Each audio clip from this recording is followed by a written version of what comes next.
কোথায় যেন আওয়াজ শোনা যায়। ভিডিওটা শুরু করার আগে তোমরা যারা আমাদের চ্যানেলটা এখনো সাবস্ক্রাইব করো না দয়া করে সাবস্ক্রাইব করে দাও, আর দেখো পাশে থাকা একটা নোটিফিকেশন আছে ওইখানে চাপ দিয়ে বেল আইকনটা বাজিয়ে দাও, তাহলে আমাদের ভিডিওগুলো সবার আগে পেয়ে যাবা। আচ্ছা ভাই, এই রাস্তাতে তো অন্য কোনো গাড়ি ঘোড়া চলাচল করে না, কি ব্যাপার? আর বইলেন না, রাতের বেলা এই রাস্তায় মানুষ চলতে ভয় পায়। কিন্তু কেন? আরে এই রাস্তায় নাকি অনেক ডাকাতি হয়, ডাকাতের বইয়ে। ও আচ্ছা, তার মানে এই কাহিনী। আরে আল্লাহ, সামনে মনে হয়তো দুইটা ডাকাত। কি বিপদের মধ্যে পড়লাম। এই বেটা, এখান থেকে গাড়িটা আনবার চেষ্টা করবি না। আরে আরে, তোমরা কারা? এত বেশি কথা কসকে, যা কিছু আছে সবকিছু তাড়াতাড়ি দিয়ে দে আমাদেরকে। বিশ্বাস করেন আমাদের কাছে কিছুই নেই ভাই, আমাদেরকে ছেড়ে দেন। ভালোই ভালোই বলতাছি, জানের মায়া থাকলে সবকিছু বাইর করে দে। আমি গরিব মানুষ, আমি গাড়ি চালাই খাই ভাই, আমার সাইরা দেন। উস্তাদ দাঁড়ান, আমি ওরে সার্চ করতাছি। আরে ওর কাছে তো কিছুই নাই উস্তাদ। ওর কাছে কিছু নাই তা কি হইছে? ওর গাড়িটা বিক্রি করলো অনেক টাকা পাবো, ওর গাড়িটাই রাইখা দিই আমরা। হ্যাঁ উস্তাদ, ভালো কথাই কইছেন, ওর গাড়িটাই রেখে দি। এই গাড়িটাই আমার শেষ সম্বল ভাই, এই গাড়িটা নিয়েন না। জীবনের চেয়ে গাড়ির মায়া বেশি দেখাইতেছস, একদম মাইরালামু। ওই বেটা, একটা কথা কবি একদম গুলি করে মাইরা দিমু, একদম চুপচাপ থাক। আমি এইখান থেকে পালিয়ে যাই এর থেকে। উস্তাদ একজন তো বাইকে দিতেছে, ওই যে দেখেন দেখেন দেখেন। কি বিপদের মধ্যে পড়লাম, হরণ হয়ে গেছি। এইখানে একটু দাঁড়াই, সামনে ওইখানে কি করে লোকগুলা? আমাকে এই জায়গাতে কেন ধরে নিয়ে আইছো তোমরা? তোকে এখানে ধরে আনছি কেন? শুধু তোর কারণেই আমাদের লাখ লাখ টাকা নষ্ট হয়ে গেছে। শুধুমাত্র তোর জন্য আমাদের সমস্ত প্ল্যান বৃথা হয়ে গেছে। তোরে আজকে জীবনের তরে শিক্ষা দিয়ে দিব। দেখো, তোমাদের কারণে কিন্তু আমাদের মালিকের অনেক অনেক টাকা পয়সা নষ্ট হয়ে যাইতেছে। সত্যবাদী হয়ে গেছিস তাই না? আমি কি কোনো মিথ্যা কথা বলছি? তোমরাই তো এই কাজগুলো করো। তোমাদের দুজনের কারণে আমাদের কোম্পানির অনেক বড় লস হয়ে যাচ্ছে। তোমরা লাখ লাখ টাকা মেরে দাও আমাদের কোম্পানি থেকে। এই শালার পুত্রে আর বাঁচায় রেখে কি লাভ হইব? তোমরা কিন্তু আমার সাথে কাজটা ঠিক করতেছো না। আমাকে এখান থেকে যেতে দাও। দেখো, আমার বাড়িতে ছোট বাচ্চা আর আমার স্ত্রী আছে। প্লিজ তোমরা আমার সাথে এমনটা কইরো না। কি ব্যাপার, ওই লোকটার সাথে দুইজনে মিলে এরকম করতেছে কেন? তোমাদের কাছে আমি রিকোয়েস্ট করছি, আমাকে ছেড়ে দাও। আমি কিচ্ছু বলবো না কাউকে। তোর বাড়িতে বউ বাচ্চা আছে, সেটার কথা আগে মনে ছিল না? তুই আমাদের সম্পর্কে সবকিছুই জেনে গেছস। তোমাদের কাছে হাত জোড় করতেছি, কিচ্ছু বলবো না। আমি বললাম তো। এই নাজমুল, এই শালার পুত্রে এখন কি করা যায়? আর ওই যদি এখান থেকে বাচ্চা ফিরে, তাহলে আমাদের আরো বড় সমস্যা হয়ে যাবে। হ্যাঁ, ও সবাইকে আমাদের সম্পর্কে সবকিছু জানিয়ে দিবে। নাজমুল, দে ধাক্কা। ফেলে দিও না, আমাকে ফেলে দিও না। এই মর আহ! আরে লোকটাকে মেরে ফেললো। শালার পুত একদম বইরা গেছে, নিচে বইরা। যাক, ভালো হয়েছে। এরে বলদ ভাবছিলাম, এই শালার পুত্রের জন্য আজকে আমাদের লাখ লাখ টাকা নষ্ট। যাক, এখন বিপদটা দূর হয়েছে। আচ্ছা, মালিক যদি এখন ওর কথা জিজ্ঞাসা করে তাহলে আমরা কি বলবো? এক কথায় বলে দিব, ওর সাথে আমাদের দেখা হয় নাই দুদিন ধরে। আচ্ছা, লাস্টটা যে নিচে পড়ে রয়েছে, এটা কোনো সমস্যা হইব? আরে ধুর, সবাই মনে করবো এই জায়গা থেকে লাফ দিয়ে সুইসাইড করছে। আর এখানে থাকা যাবে না, তাড়াতাড়ি চল। হ্যাঁ হ্যাঁ, এখান থেকে তাড়াতাড়ি কাটটা পড়ি। আরে এরা দুইজন মিলে লোকটাকে মেরে এখানে ফেলে রেখে চলে যাইতেছে, কি করা যায় এখন? আমি একটা কাজ করি, নিচে গিয়ে দেখি তো লোকটা একবারে মারা গেছে নাকি আহত হইছে। ওই তো মনে হয় দেখা যাইতেছে লোকটা পইরা রইছে। ভাই ভাই উঠেন, ভাই উঠেন। আরে কতটা উপর থেকে ফালাই দিছে লোকটাকে। এই যে ভাই, আপনি কি আমার কথা শুনতেছেন? ভাই, আপনি কি আমার কথা শুনতেছেন? আরে এই লোকটা তো একদমই মারা গেছে। এই লোকটাকে কিভাবে মেরে ফেললো আমার চোখের সামনে? কেমনে পারে মানুষ মানুষকে এইভাবে মারতে? আর এই লোকটাকে তো আমি চিনিও না। এখন কি করব এই রাতের বেলায়? এই লাশটাকে কি এই জায়গায় রেখেই চলে যাব? কি ব্যাপার? এইখানে না এইমাত্র একটা লাশ ছিল, লাশটা কই গেল? আমার সাথে এগুলা কি হইতেছে? আমি কি দেখতেছি? হঠাৎ করে লোকটা কোথায় গায়েব হয়ে গেল? কি সব অলৌকিক ঘটনা ঘটে যাইতেছে আজকে আমার সাথে। এইখানে এক মুহূর্ত থাকা যাবে না।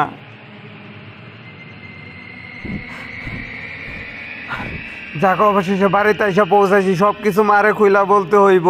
মা মা মা। সোহাগ বাবা, তুই এসেছিস? হ্যাঁ মা, আমি আইছি। তোর আসতে এত দেরি হলো কেন? আর তোকে এত চিন্তিত লাগতেছে কেন? আর বইলো না, আমার সাথে কি সব আজব ঘটনা ঘটে যাইতেছে। কি হয়েছে বল। আচ্ছা তাহলে শোনো। আল্লাহ, সামনে মনে হয়তো দুইটা ডাকাত। কি বিপদের মধ্যে পড়লাম, এখান থেকে পালিয়ে যাই এর থেকে। উস্তাদ একজন তো বাইকে দিতেছে, ওই যে দেখেন দেখেন দিও দেখেন। না, আমাকে ফেলে দিও না। এই মর। আহ! ভাই, আপনি কি আমার কথা শুনতেছেন? ভাই, আপনি কি আমার কথা শুনতেছেন? কি ব্যাপার? এইখানে না এইমাত্র একটা লাশ ছিল, লাশটা কই গেল? কি বলছিস তুই? হ্যাঁ মা, বিশ্বাস করবা কিনা জানি না, সবকিছু আমার চোখের সামনে ঘটে গেছে।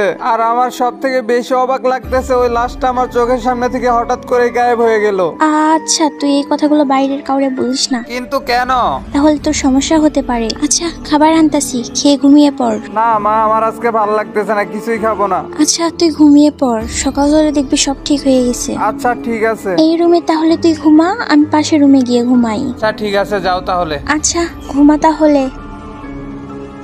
কিছুই ভালো লাগতেছে না, এইরকম অস্থির অস্থির লাগতেছে কেন? এরকম লাগতেছে কেন? মনে হইতেছে কেউ আমাকে মেরে ফেলবে।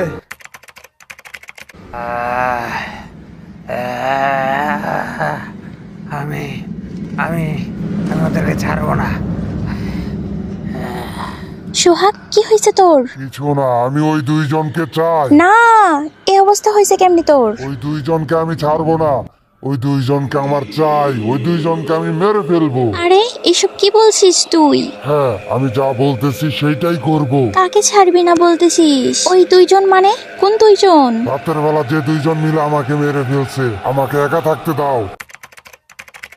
আসেন ভাই আসেন, দেখেন কি অবস্থা হয়েছে আমার ছেলেটার। সত্যিই তো অনেকটা ভয়ঙ্কর। আরে এর অবস্থা তো সত্যিই ভয়ঙ্কর। এটা হইলো কিভাবে ওর সাথে? কালকে রাতে বাড়ি আসার পর ও বললো ও নাকি কালকে কাউরে খুন হতে দেখছে। সকালে আইসা দেখি ওর এই অবস্থা। ও আচ্ছা। এখন এই ছেলেটাকে নিয়ে কোথায় যাব আর কি করব? আচ্ছা ভাবি, একটা কাজ করেন, ওকে ভালো থেকে একটা ডাক্তার দেখান। আমি কোথাও যাব না, কোথাও যাব না। আমি, তোমরা কে আর এইখানে কি করতেছো? আমাকে একা থাকতে দাও, এইখান থেকে চলে যাও, চলে যাও তোমরা। আমি যতক্ষণ না ওই দুইজনকে শেষ করতেছি তার আগে আমাকে কেউ কোথাও নিয়ে যেতে পারবে না। আমাকে একা থাকতে দাও, তোমরা চলে যাও, এইখান থেকে চলে যাও তোমরা। ওই সব কি বলতেছে? আরে ও তো পড়ে গেল। মা, আমি কোথায়? আর আঙ্কেল, আপনারা কখন আসলেন? সোহাগ, তুই ঠিক হইছস? কি অদ্ভুত একটা ব্যাপার, এই তো চেহারা না আগের মতো হয়ে গেছে।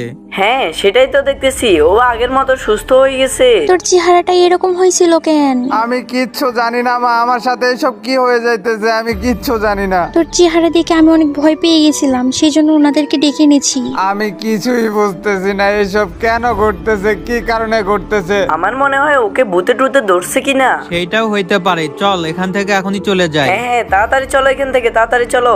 আমার কাছে কেমন যেন মনে হইতেছে ওই দিন যে লোকটার লাশ হঠাৎ করে গায়েব হয়ে গেল, ওই লোকটার আত্মা হয়তো আমার শরীরকে ব্যবহার করার চেষ্টা করতেছে। তাহলে এই আত্মাটা কি করলে তোর শরীরটা ছেড়ে দিবে? আমি কিচ্ছু জানি না মা, কিচ্ছু জানি না। আচ্ছা তুই কোনো চিন্তা করিস না, তোর ভালো কোনো একটা ডাক্তারের কাছে নিয়ে যাবো। আমার কাছে তো মনে হইতেছে এই আত্মাটা আমাকে মেরেই ফেলবে। আমার মনে হয় তোর ভয়টা এখনো যায় নাই, সেই ভয়ের কারণেই এরকমটা হইতাছে। আচ্ছা মা, আমাকে একটু একা থাকতে দাও, চলে যাও, চলে যাও। আচ্ছা থাক তাহলে।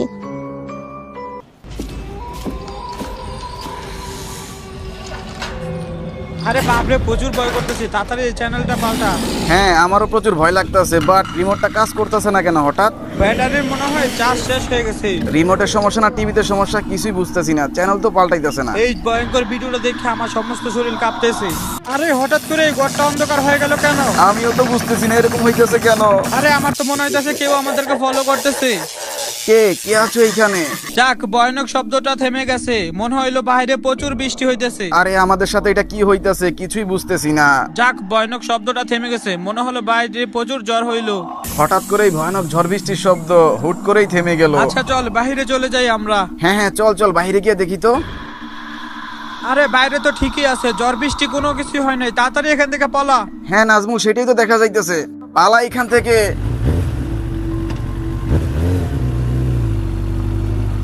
নাজমুল, কিছুদিন যাবত আমার সাথে কি যেন হইতাছে, যেখানেই যাইতেছি সেখানেই মনে হইতেছে কেউ আমাকে ফলো করতেছে। আমারও সেম অবস্থা, মনে হয় কেউ আমাকে ফলো করতেছে। আর রাতে ঘুমাইতেও পারি না, প্রতিদিন কি ভয়ানক স্বপ্ন দেখতেছি। যেই দিন থেকে ওই তন্ময়কে মার্ডার করলাম সেই দিন থেকে আমাদের সাথে এইসব ঘটনা ঘটতেছে। আচ্ছা, তন্ময় তো আবার ফিরে আসলো না? আরে দূর, কিসব পাগলের মতো কথাবার্তা বলতেছিস? যে ছেলেটা মারা গেছে, আমরা যাকে মেরে ফেললাম, সে কিভাবে আবার জীবিত হয়? হ্যাঁ, তাহলে আমাদের সাথে এই সমস্ত ঘটনা ঘটতেছে কেন? ঠিক মতো ঘুমটো হইতেছে না। আমি কিভাবে বলবো? মন চাইতেছে নিজের গলায় নিজেই দড়ি দিয়ে মরে যায়। আচ্ছা নাজমুল, তুই কি সেই শব্দটা আবার পাইতেছিস? আরে সেই ভয়ানক শব্দটা আবার এখানেও আসতেছে। রাসেল, পিছনে দেখ। আরে এটা কেমনে সম্ভব? স্বাগতম ভাইজানেরা। ওইটা তো তন্ময়ের আত্মা। সেইটাই তো দেখতেছি। তন্ময়, তুমি? হ্যাঁ ভাইজানেরা, আমি। আমাকে দেখে ভয় পাবেন না। কিন্তু তুমি জীবিত হলা কিভাবে? তার মানে তুমি সেদিন মারা গেছিলে না? আর এরকম ভয়ানক চেহারা কেন তোমার? আমার এই অবস্থার পিছনে তো তোমাদেরই হাত। ভুলে গেছো সেদিন রাতের কথা? সেদিনের পর থেকে আমরা কোনো জায়গায় শান্তি পাইতেছি না। শান্তি পাবেন ভাইজানেরা, আজকের পর থেকে চিরতরে শান্তি দিয়ে দিব আপনাদের। দেখো সেই দিন আমরা তোমার সাথে অনেক বড় অন্যায় করে ফেলছি, আমরা আমাদের ভুল বুঝতে পারছি, আমাদেরকে ছেড়ে দাও। প্লিজ তোমার কাছে রিকোয়েস্ট করতেছি, আমাদেরকে ছেড়ে দাও, আমাদেরকে মাফ করে দাও। সেদিন আমিও তোদের কাছে অনেক হাত জোর করছিলাম, এখন তোদেরকে বাঁচাবে কে? কাছে আইসো না, কাছে আইসো না প্লিজ। নাজমুল এখান থেকে লাফ দিয়া দে। হা, হা, হা, কোনো লাভ নেই, এইখান থেকে পালাবার চেষ্টা করে কোনো লাভ নেই। তোমার দুইটা পায়ে পড়ে প্লিজ আমাদেরকে ছেড়ে দাও, আমাদেরকে জানে মেরো না প্লিজ। সেদিন রাতে আমিও অনেকবার হাত জোর করছিলাম, কিন্তু তোরা দুইজন আমাকে শেষমেশ ব্রিজে থেকে ধাক্কা মেরেই ফেললি। দেখো আমাদেরকে ছেড়ে দাও প্লিজ। ভালো থাকবেন ছোট ভাইজান। না বড় ভাইজান, এখন আপনার পালা। Good bye. আই হোপ ভাই ব্রাদার, আশা করি তোমরা সবাই ভালো আছো। আর আজকের ভিডিওটা তোমাদের কাছে কেমন লাগছে অবশ্যই কমেন্ট বক্সে কিন্তু জানাতে ভুলবে না। আর ভাই ব্রাদার, আমি কিন্তু ফেসবুকে একটা নতুন পেজ ক্রিয়েট করছি, ওইখান থেকে তোমরা গিয়ে ঘুরে আসবা। আর ওইখানে আমাকে মেসেজ করলে অবশ্যই আমি রিপ্লাই দিব। আর চাইলেই কিন্তু তোমরা আমার কাছ থেকে অল্প দামে খুব দ্রুত ডায়মন্ড টপ আপ করে নিতে পারো। সেই কারণে স্ক্রিনে দেওয়া যে ইমো আর হোয়াটসঅ্যাপ নাম্বারটা দেখতেছো, এখানে নক করবা, অবশ্যই তোমাকে রিপ্লাই দেওয়া হবে। আচ্ছা গাইস, তোমরা সবাই ভালো থাকবা, বাই বাই।